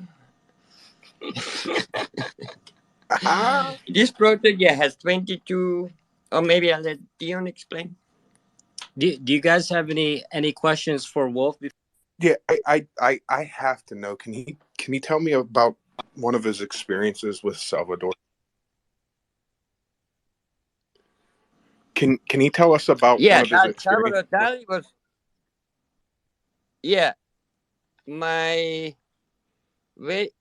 Dali was very interested in science. I mean, he studied all that, quantum physics and all that, and you can see that in many of his paintings. Also, the geometry, certain ways, like the pentagon dodecahedron in the back of his Last Supper, for instance, and stuff like that. So I was very astonished. And he was not crazy at all. He was a very thinking man and a genius painter, I have to say. So, but I was so much convinced of myself that I didn't even care to make a photo with the guy. So I thought I can do that also. And I was actually supposed to give him the technique of Fuchs we learned in Vienna because he wanted to learn that. But in the end, it takes a lot of time. So he didn't want to do that. And his paintings came out in a traditional technique as well. So he didn't have to do that. But that was the reason why Fuchs sent me to him. That's amazing. To let him know about. I think Jenny has a question for you. Hello. Yeah. Well, a question. Many Hello. questions I could ask you. Oh my goodness, my pleasure. Can I ask you a couple of things? One is like I know that of course you lived in Spain when you were studying with Dali. Do you learn how to speak Spanish? Do you speak Spanish right now? Today, currently? I speak Italian and I have a Spanish daughter, but so I kind of understand Spanish, but I'm not perfect in Spanish. That's pretty cool. Dali talked his Dalinian English to me, so he could talk with Dalinian You can mix English. all the languages, right? Now, do you have a muse? I know that I'm a big fan of Dali myself. Like I lived in South Florida for many years, and one of my favorite places to go is there's a really nice museum in St. Petersburg there that we have there for. Yeah, you mean them. the Dali Museum in Figueres? Yes, it's amazing. Yeah, yeah, great museum. Yeah. Absolutely, and I've had the pleasure to see very very great exhibitions there. One was particularly my favorite, which is like the Gala one, which is like his muse. Do you have a muse? Do you have a muse? Oh, yeah. At the moment, it's my wife actually. Okay. What about those faces? The faces, do you have? Is there anything behind those faces? I picked one myself, so they're wonderful. So. Oh yeah, what the Omo faces? Yes. You mean? Yes. Yeah. I pulled a silver. I'm still begging. Which please send me some good luck for my second pull. I'm hoping to pull a gold. Absolutely. I will do a Balinese praying in the temple here. You I shall have appreciate that. that. So what's your inspiration behind those faces? I'm just very intrigued. Yeah, the inspiration is these Omo people that paint themselves. Okay. Anybody people? That you know in particular, or just in general? No, it's just I take these the images from many photographs that are out there, but I do change the face mainly because they're almost themselves, and the photographs you get are not that elegant, are not that beautiful. But I think it's beautiful, so I will put their masks where that shows the character on any kind of face, but mainly African faces. Yeah, that's right. Well, I did a lot of love Papua them. New Guinea faces also, but for me the face is an archetype, like a character study, and I think those indigenous people do that very well because they disappear behind a mask, so to say. And they get the best price when they do festivals if your neighbor doesn't recognize you. So their aim is to become something else temporarily when they put on these masks or these faces or paint their faces. And I guess it's just a creative expression of what you can do. I mean, they put flowers in the hair and or different branches or different fruits or anything. So they're very creative in that way, and I'm fascinated by that, and that's why I made a series of these faces.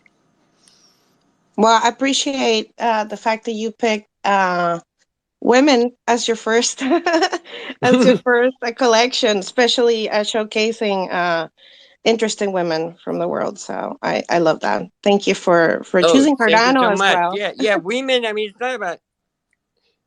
Of course, I'm a painter. I love women. For me, that's the beauty. Men can be beautiful too, but for me, women are more inspiring. That's why I do mainly women, and I myself probably am a woman. I suspect. I think So, a question but for yeah, I'm a man. But normally, many artists have a lot of female in themselves. I think we all are a mixture of male and female. I think Abe may have a question. Thank you, Jenny. And by the way, you're a co-host. You don't ever have to raise your hand. And thank you. Yeah. Wait, no, thank you for answering.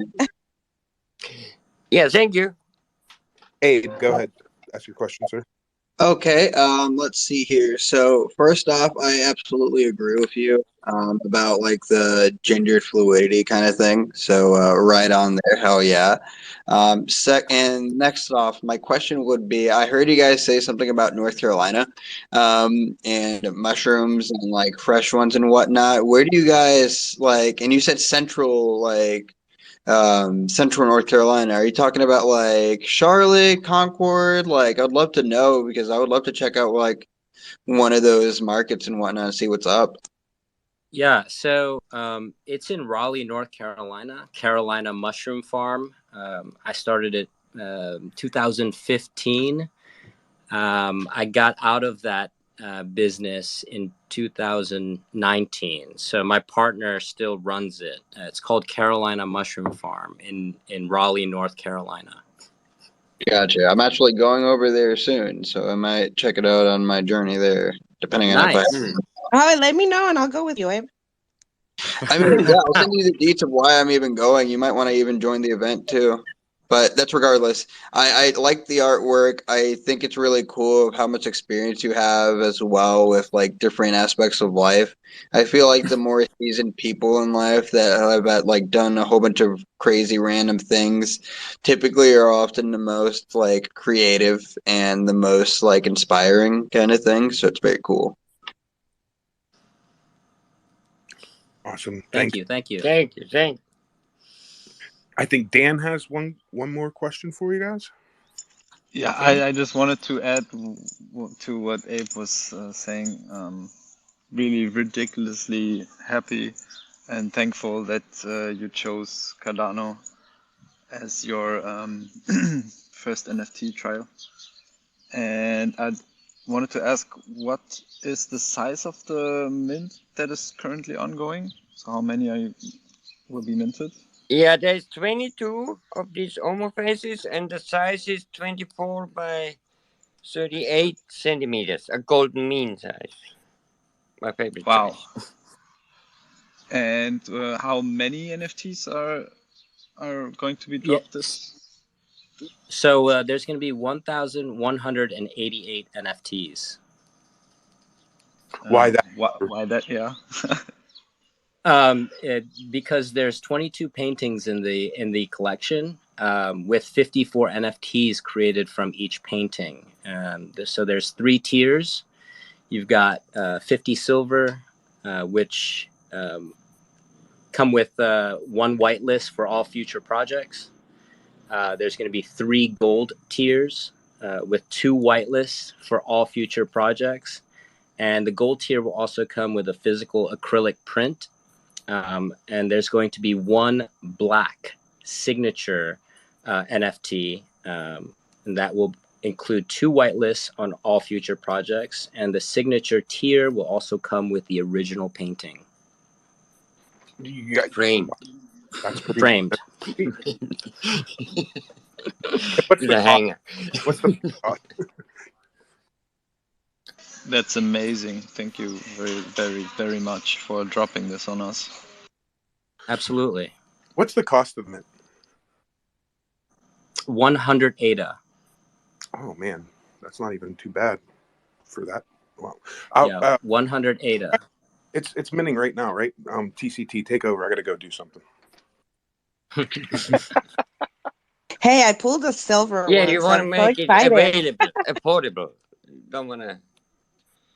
I'm It's really not jealous about that the everybody's money at for their. us. It's about introducing I just Oh, want to but say you that mentioned you mentioned something else about the gallery, and like when I was talking to somebody about getting a physical piece, if you pull the signature of a golden, I remember you mentioned something else regarding the museum, the NFT museum, and being a holder. Can you refresh my memory? Yeah, so we've partnered with a business here. It's a hotel and restaurant, restaurant, concert venue. It's called Bali Bohemia. Wolf knows the owner Wessam very well, and we have the whole upstairs lounge to put up some digital frames and have a Cardano hub in Bali. And this is going to be just the start. We're working on getting a gallery here for Wolfgang, strictly for his art and strictly for Cardano, and hopefully you guys can help make that happen. Well, I just bought 5, so there's that. I did my part.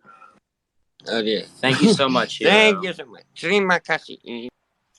Jealous you guys are all in front of a computer. I can't get anywhere. Can hand deliver so hopefully you there's some left a Wolfgang when painting. I get to it. Heavy FOMO in the room. Yes, please stop minting. I need to get to my machine. Listen, Hey, I know when I see it, Jenny, and sometimes you don't wait on things. That's right. So we really Hiro, do me a solid, man. Do me a solid. Come on. How many you want, Lockjock? I need 2, and I will shoot you the ADA at the end of the day, for sure. All right. Once mine goes through. Thanks, man.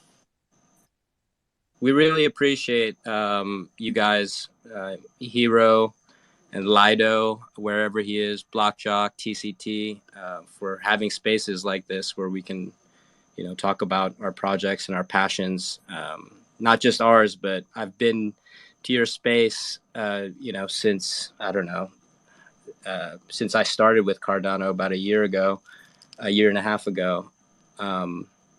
And yeah, it's you learn so much. So many amazing people come up and share their projects, and without platforms like this, I don't know where a lot of us would be. Well, I appreciate that, and I want to thank you for going outside of and bringing some amazing artwork and to Cardano, because it's important not only that we have these space buds that I have as my PFP, but that we get real art over here and we attract real artists and we educate what NFTs are. What you're doing in Bali to educate about NFTs is one of the reasons why I want to back you, right? Is because you're talking about educating people about the future. Period. Yeah, that's for sure the plan. And I also want to thank you all from the Cardano blockchain to let me speak here and let me introduce myself. And we have big plans in Bali, and you're all welcome to join, of course. Yeah, every holder of this project, everybody from the Cardano community, you guys come out here. We'll show you a time. Wolf has an amazing mountain studio. We're about to, I'm creating a video on it, but it's a glamping area up in the mountains, very secluded, basically in the jungle. And we'll throw a nice party up there. You guys are welcome anytime, along with any other partnerships that we have.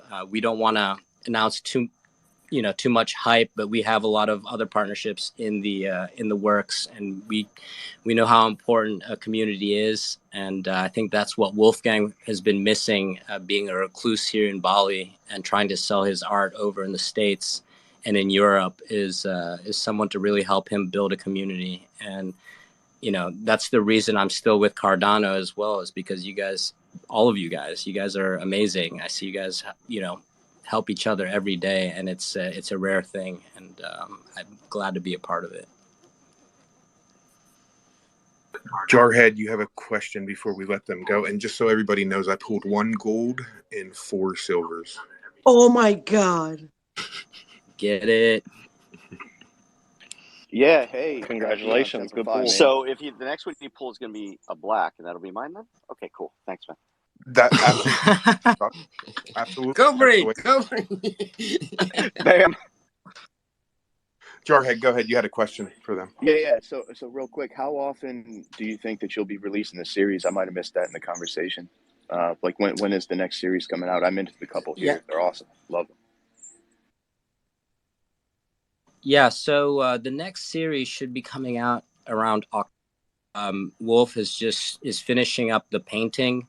It's a portrait of Girolamo Cardano, and we're turning it into a puzzle where there's 22 artifacts and symbols within the painting. And once you collect the puzzle pieces to complete that artifact, we're still looking for a digital artist, but the goal is to have a digital piece of art that you can trade in for. And again, we didn't want to really release too much about it because we're still in the process of getting all the details of that project. Okay, thank you. Absolutely. Sorry, I was in the middle of buying Block Jock's artwork. Cinnabon, did you have a question? Let's go black. Yeah, congratulations on the drop. Great team. Love you guys. Congratulations for finally pulling this off. I know it's been in the works for a while. I just sent in my ADA for mine. I wanted to know, I was looking around on the website, is there a place that I can check the official policy ID number easily just to avoid fakes and stuff? Yeah, that's something that I've been talking to our developer, Zach Goyech. He's full-time over at Tesla right now, so it's been hard to get that updated, but we'll get that in ASAP on the website. And thanks so much, Cinnamon Bun, for supporting us. And you've been an amazing Twitter friend since the beginning. So he's thanks. just a Cinnabon. He's just a bun. No, yeah, congrats, man. Like, we've been talking since early last summer, and I knew you wanted to put this together for a really long time. The art is amazing, so thank you, Wolfgang. This is just the kind of stuff I think the ecosystem could use right now. These are great pieces, so congratulations. I can't wait for mine to mint, and yeah, we got to get you guys on Real Talk for sure, whenever you want. Yeah, that would be amazing. Thanks. Oh, and also one more thing. We released a video stating that we were doing a giveaway. So the first 500 NFTs that are minted of the Omo faces will act as a raffle ticket for 3 original paintings. They'll be one of ones, so we'll turn them into NFTs, and so you'll get the NFT and the original. If Wolf, do you want to tell them about the Venusian queens and kings and what that's about? Yeah, I made a series of these Venusian queens, I call them, and they are mirrors, basically. And this mirror or this consciousness is traveling the galaxies, the world, different historical places, so I can put all my ideas, and she will mirror the whole environment at that time, at that space, and so on. So that there will be 3 giveaways of these, and they should be on the website. Then Yeah. So pictures of them. yeah. So we made a video. We have a YouTube channel.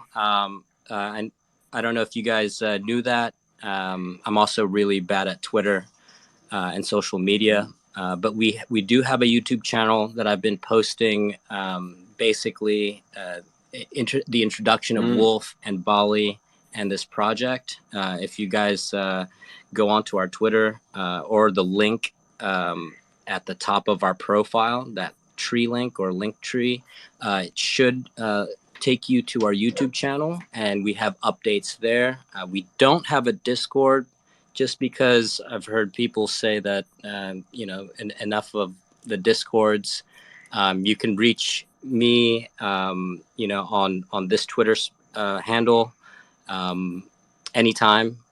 And do you guys want a Discord? How do you guys feel about that? I mean, we could set one up, but I'm not sure. No. No. I do not want another Discord. Yeah. So we'll have a YouTube where we announce any updates. So we'll have that YouTube channel. I think it's a little bit more involved, so you can see a visual as well. So hope that works out. And I'll keep posting. There's going to be a few more videos coming out while I'm here in Bali. I'll be back in the States on May 18th. Hopefully I'll see you guys at either Rare Bloom or CNFT Con in Vegas. I'll be there. Rare Bloom. What's that? Rare Bloom. Rare Bloom. All right, I'll see you there, hero. There's a Cardano Over Coffee going on right there, so come join us. Yes, absolutely. I'll come find you guys for sure. Well, I want to thank you and Wolfgang for taking time out of your day, because I know it's evening over there. I'm looking forward to following along, and I just so everybody's aware, I'm not financial advice, but I am not done aping in yet. Oh, thank you for telling people about my secret of hoarding on beans. I've been keeping it quiet all this time, and you just like, I'm a beaner, like, go for it. I'm like, gosh. Right? I haven't heard about the beans in forever. In fact, I'm a pretty significant bean holder. Me too. Wow. I hunt them beans all the time, dude. Pulling covers like that, man. Come on. That's hilarious. Yeah, but the Omos are coming.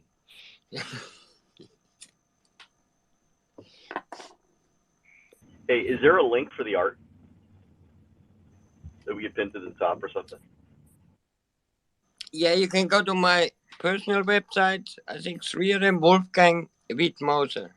Or check our website for the NFTs, where there's a lot of painting. Are you talking about specifically for the Omo collection? For that, but I'm also going to go to his website as well. So I love Salvador Dali. Any connection to that in any ways is something that I just vibe with. So I want to check out just everything he's done. So, Lockjock, you got you can Google my name. You'll find quite a few things. Thanks, Wolfgang. Appreciate it, man. Thank you. Thanks, Wolfgang. I appreciate your time. Blockjock, you got 2 silvers, by the way. Sorry, my friend. 2, man. It's okay. I got 2. I got 2 something, man. I'm totally okay with it. Guys, the silver is amazing. We hope to continue to give back to the community.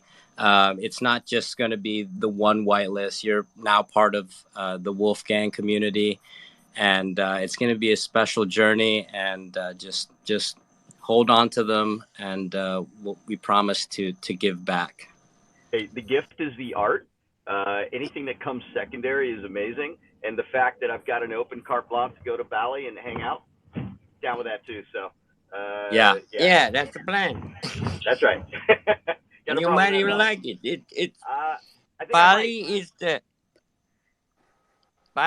is like the whole world actually in a small island, because here is everything. It's very international. You have everything here, and also you have a brilliant culture that is still working. The Balinese culture is kind of Balinese Hinduism, but incredible fantasy and the ceremonies they do and the respect they have for nature and all that. So it's an interesting place. We got about 3 years until I'm retiring, or at least that's my hope. So definitely want to travel around and check out just exactly where we're going to call home for a little while. So it sounds amazing to me. Open invite anytime, any one of you guys and gals.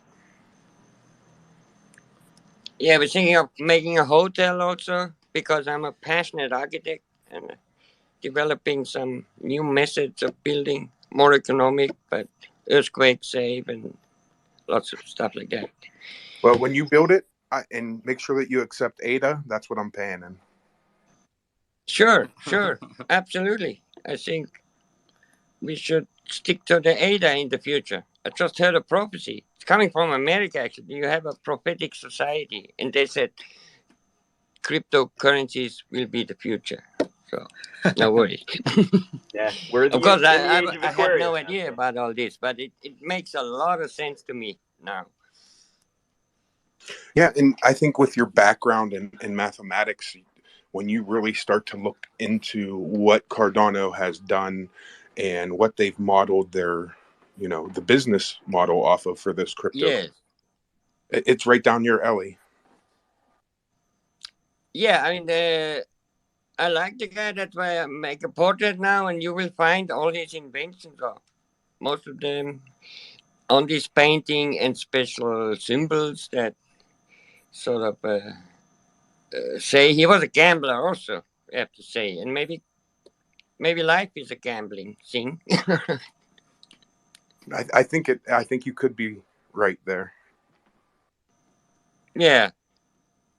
I mean, Awesome. not in the bad way of gambling, but you got to take risks sometimes and invest in something that makes sense for the future, for our children, basically.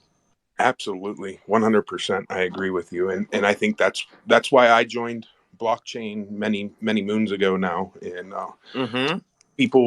to see people like you who are starting that adventure and realizing what it is, just goes to show me that we are on the right path. I would think so, yes. Because everybody has to say, we don't need the middlemen anymore, we don't need the banks anymore and all that. Governments also we don't really need. I mean, government is necessary in some way, but at the moment they're creating more harm than a good future for our children. So that's why I think we will have a lot of other people join, because it makes so much sense. And I'm very happy and thankful to Dion who introduced me to all that, because of course I had no idea what. I'm thankful for Dion for introducing you to it also. So thanks, Dion. Absolutely. And we've got some other cool artists also that are going to start getting involved. So just keep an eye on. Yeah, on we have that. thousands of artists in Bali. Also, the locals are very talented in everything, handicrafts, and they make stuff. I mean, nobody in the West could do, even carvings and so that's why I choose Bali as a place to stay. The people are tolerant. I'm not going to be a Balinese. That's clear also. I'm a European. But the people tolerate me, and I am very happy with them. So if you treat them well, they'll treat you well. I just want to say I love the charisma that you guys bring to the table. Like, you just have a certain character to you, and I very much so appreciate it and respect it. Thank you, 100%. senpai. And Wolfgang, I hope you take this as a compliment. You sound a bit, your voice reminds me of Helge Schneider. It's yeah, maybe. I mean, I grew up in Germany, so I will still have a kind of an accent. I was hoping not so much. I spent time in America. But No, By the way, in accent. Las The accent is Vegas, not so much. It's also 2012 the was tone a of your wild voice. show, It's amazing. and a lot of people of you are from Raleigh, North Carolina. They're from everywhere. Yeah, from everywhere. Okay, all over. Because Yeah, I'm close to Raleigh. the guy who made that, David Goldstein, who made the World of Art shows, 2012 in Raleigh, end of the world, in Las Vegas, end of the world. Great show, and nobody came. Thousands of paintings, Chinese paintings, all $1 million paintings, but nobody came. Guess it was a I don't test write-off. Is there a giant art scene in Vegas? I'm not even really sure. No, actually not. No. I wouldn't think so because that's full of gamblers. They want to go throw them They're dice. gonna go gambling. Yeah, they don't go there for the art. Absolutely. But the guy thought that would be a good idea. He should have chosen Los Angeles or something, not Las Vegas for that, because it was a great show with mainly there was Giga there. There was a lot of famous people there, but there was no advertising, so I quite don't understand what he did there. But Wolf, next time come to San Diego, it'll be received very well. Your art is absolutely amazing. So. Wolf is actually going guys, up to. So Wolf is actually going to come to the States in the next couple of years or so. He's got a commission to do a fresco. In Washington State. In Washington State and Mount Hood. So we'll let you guys know when Wolf is around, and maybe we'll do something, throw a party, because that's what Wolf loves to do. Sorry? I was doing a request, and then it said another one, and then I went to touch it, and then it shifted to mute everybody as I was pressing it. It happens. Trust me, it happens. Right when he was saying party, I was like, no, party. Oh my gosh, I can't believe I did it. As soon as I did it, I'm like, all good. Running over time anyways, right, Hero? We got to reel it in probably. Yeah, listen, I would love to talk to you more. In fact, I sent you a DM that I hope that you got. But I do have to go today, unfortunately, because I have another meeting that I need to be at. Otherwise, I would sit here and talk for hours to you guys. Can we get a shirt that says "Thanks, Dion"? I want that. Yeah, absolutely. So, I think can I design it? So I think today's been a great show. First, we had Chosen Networks, who is working in the real estate to try to bridge some gap there, which I thought was a very exciting project. And then Wolfgang and Dion come in dropping some amazing art on us today. I want to thank both projects for taking the time out and coming up and speaking to the community. And go follow them. And we are here Monday through Friday, 9:30 to 11:30. So please come back. And also, this is and will be recorded and sent onto YouTube. We do have a YouTube channel. So if you want to refer back to this, or maybe you want to talk to a friend, you can point them to that YouTube channel because it will be there probably later this evening. So, TCT, anything you want to finish up with? Nope. I agree. Great show. And yeah, I appreciate everybody joining us in the morning. It's become a pretty important hub for like what's going on in Cardano. So I look forward to seeing everyone tomorrow. Blockjock, anything you want to say? Look, Block can actually TCT shill freeloaders without me having to yell at him. Dude, I wasn't even going to say anything about freeloaders, but I was going to say that it proved positive that attraction is way better than promotion when it comes to things. And when we do the right thing for the right reasons, we bring in those people that will just make us such a more dynamic ecosystem. And Wolfgang and the other project was bringing those in is what makes us so fucking cool as a blockchain, you know? So yeah, that's it, man. And I appreciate being a co-host today. Thanks, here. Appreciate it. Oh, thank you. And shout out, Jenny. You have anything you want to say? Because Jenny is our scheduler. So if you have any projects or you want to think about coming up here and talking about something, reach out to Jenny. But Jenny, anything you want to say? No, thanks for coming. And like, I'm so excited. I get super excited when I see great talent join Cardano. Like, I mean, for me, anybody that comes here for the right reasons wins my heart. So it's very exciting to me to see passionate artists working towards that something that unites us here, what keeps us here, what makes Cardano so great. And I'm just very, very, very grateful, Wolfgang, and of course Dion, for making it here, because I think that we need this, we need it. Just like we need the other things that we have, and that's why we are where we are, but we need this. We need this for balance, and this is just great. I'm very excited. And thanks, Hero and TCT, Blackjock, everybody, for always showing up here. And I love you guys. Hell yeah. And love you too, Jenny. Shout out to Lido Cool, who is currently passed out from his 24-hour shenanigans catalyst space yesterday. I can't mention it enough, man. It's crazy. Again, thanks everybody for coming out to the show. We'll be here tomorrow, and we'll be here Monday and Tuesday and Wednesday, Thursday, Friday for the foreseeable future.